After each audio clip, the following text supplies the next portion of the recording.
তো কেকেআর ফ্যানরা তোমাদের জন্য অনেক বড় খুশির খবর চলে এসেছে, কারণ কেকেআর এর সব থেকে বড় প্লেয়ার মানিশ পান্ডেকে চান্স দিতে পারে। তাদের বোলিং কোচ অভিষেক নায়ার অনেকটা পরিশ্রম করছে মানিশ পান্ডিয়ার উপর এবং মানিশ পান্ডিয়াকে অনেকটা প্র্যাকটিস করাচ্ছে। আমার মনে হয় 2026 আইপিএল এর প্রথম ম্যাচগুলোতে মানিশ পান্ডিয়া খেলতে পারে। মুম্বাইয়ের সাথে যে ম্যাচটি আছে প্রথম ম্যাচ, সেই ম্যাচটাতে মানিশ পান্ডিয়াকে চান্স দেবে, কারণ মানিশ পান্ডিয়া অনেক সুন্দর প্র্যাকটিস করছে এবং প্রত্যেকটা বলে বাউন্ডারির চেষ্টা করছে মানিশ পান্ডিয়া। মানিশ পান্ডিয়াকে মনে হয় 3 নাম্বার কি অথবা 4 নাম্বারে খেলাবে মানিশ পান্ডিয়াকে।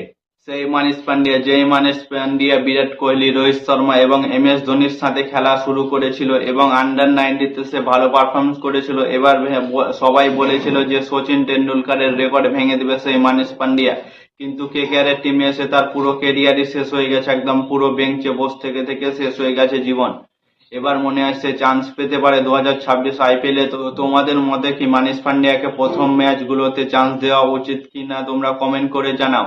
আরো নতুন নতুন প্লেয়ার গুলোকে চান্স দেবে, যেমন রাহুল ত্রিপাঠী এবং উমরান মালিককেও চান্স দেবে বোলিং হিসাবে, কারণ পাথি রানা প্রথম ম্যাচে আসতে পারবে না। পাথি রানা আসবে হায়দ্রাবাদের সাথে যে ম্যাচটি আছে 2 এপ্রিল, সেই ম্যাচটিতে পাথি রানা এসে জয়েন করবে দলের সাথে এবং ম্যাচটিও খেলবে এবং পুরো সুস্থ আছে সে বলে দিয়েছে নিউজে। এবং বাকি তো সবাই আছে এবং দুজন বোলারকে ট্রায়ালের জন্য ডেকেছে কলকাতা, হর্ষিত রানার রিপ্লেসমেন্ট, এবং যে ভালো পারফরমেন্স করতে পারবে তাকে চান্স দেবে হর্ষিত রানার জায়গায়। হর্ষিত রানা রুলড আউট হয়ে গেছে আইপিএল এর জন্য। তো কলকাতায় সমস্ত প্লেয়ার চলে এসেছে, ওদের বোলিং কোচ এই টিম সাউদি ও মানিশ পান্ডিয়াকে চান্স দিতে পারে, কারণ সে দেখলাম নতুন অনেকটা প্র্যাকটিস করাচ্ছে এবং তার উপরে বেশি ফোকাস করেছে। কারণ কলকাতা তো জানো, কলকাতা কোনোদিন প্লেয়ার ভালো কেনা হয় না, কলকাতা সব সময় নিজে তৈরি করে প্লেয়ার এবং ইন্ডিয়ার টিমকে উপহার দেয় প্রত্যেক বছর নতুন নতুন প্লেয়ার তৈরি করে।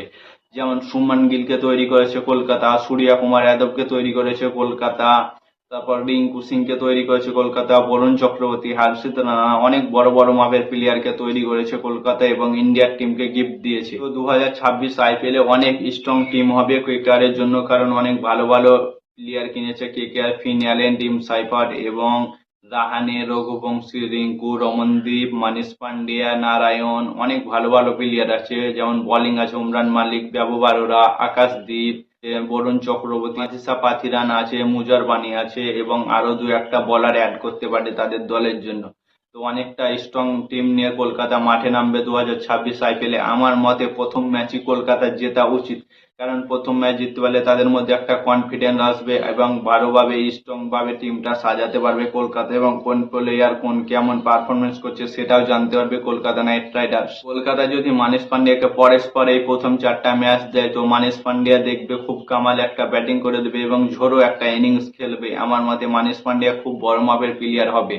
এবং দেখো, আমার মতে আমার তো খুবই ভালো লাগে মানিশ পান্ডিয়াকে, কারণ সে অনেক দিন আগে তার জীবনের কেরিয়ার শুরু করেছিল, কিন্তু সে এখনো কিছুই করতে পারেনি এবং শুধুমাত্র সে কলকাতা নাইট রাইডার্স আইপিএলই খেলে, বাকি কোনো ম্যাচ খেলে না। 2026 আইপিএল এর সেই ম্যাচটা তার জন্য কেমন হতে পারে। তো তোমাদের মতে মানিশ পান্ডিয়া, রাহুল ত্রিপাঠী, তেজস্বী সিং, উমরান মালিক এদেরকে কি চান্স দেওয়া উচিত?